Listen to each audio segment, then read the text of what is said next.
আমাদের নেতা কর্মীদের প্রতি আমাদের নির্দেশনা, আমরা কেউ জাতীয় পার্টির কার্যালয়ে হামলা করে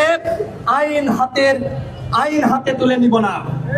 এদেশের জনতা সেখানে হামলা চালায় নাই, কিন্তু আজকে তারা এই মামলা করে যে ধরনের প্রেক্ষাপট তৈরি করছে, ছাত্র জনতাকে ক্ষুব্ধ করছে।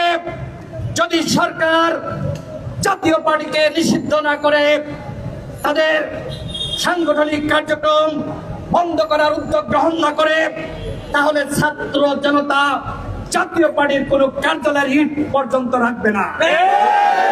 আমাদের স্পষ্ট কথা, সরকারকে বলবো, যদি জনতাকে এই ধরনের মবের দিকে আপনারা অগ্রসর না করতে চান, তাহলে বরিশালে আমাদের নামে যে মামলা করা হয়েছে, এই মামলা আগামী 24 ঘন্টার মধ্যে প্রত্যাহার করতে হবে।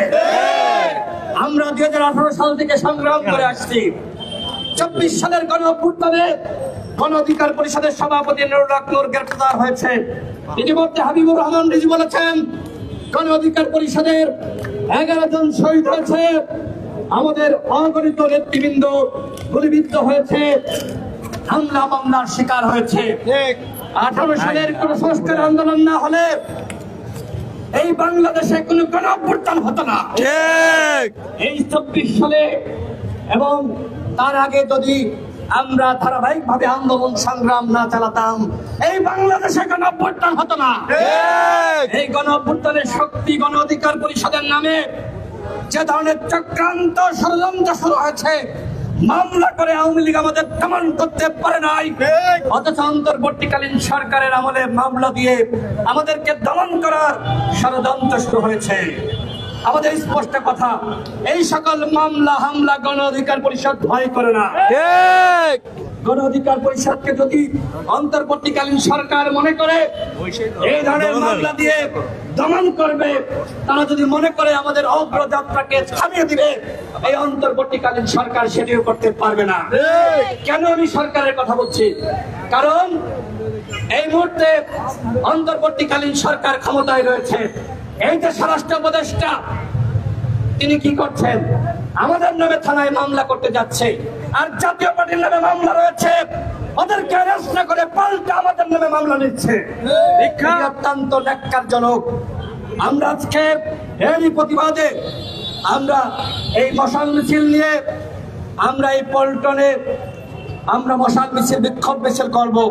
আমাদের নেতা কর্মীদের প্রতি আমাদের নির্দেশনা, আমরা কেউ জাতীয় পার্টির কার্যালয়ে হামলা করে আইন হাতে তুলে নিব না। আমরা এই ধরনের বাংলাদেশে মব ভায়োলেন্স হোক, আমরা সেটি চাই না। আমরা সরকারকে সহযোগিতা করতে চাই।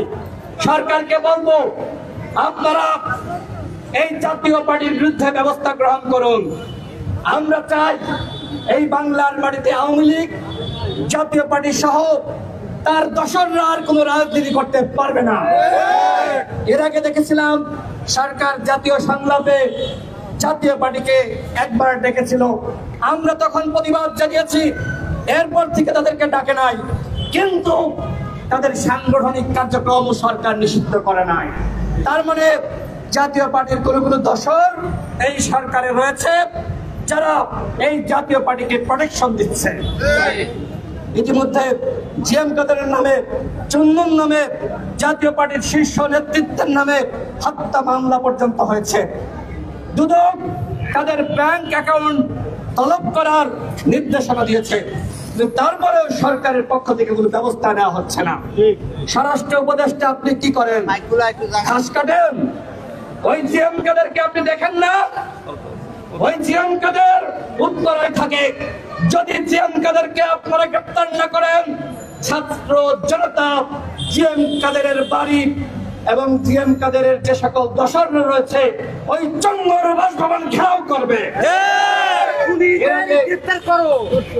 এর আগে আমরা দেখেছি 14 সালের, 18 সালের এবং 24 সালের নির্বাচনের সাথে যে সকল কুশীলব জড়িত ছিল, ওই নুরুল হুদা তাকে জনগণ ধরে এনে জুতা পেটা করেছে। কেন এই ঘটনা ঘটলো? এই ঘটনা ঘটার পিছনের কাহিনী আপনাকে বুঝতে হবে। সরকারের 10 মাস অতিবাহিত হলেও সরকার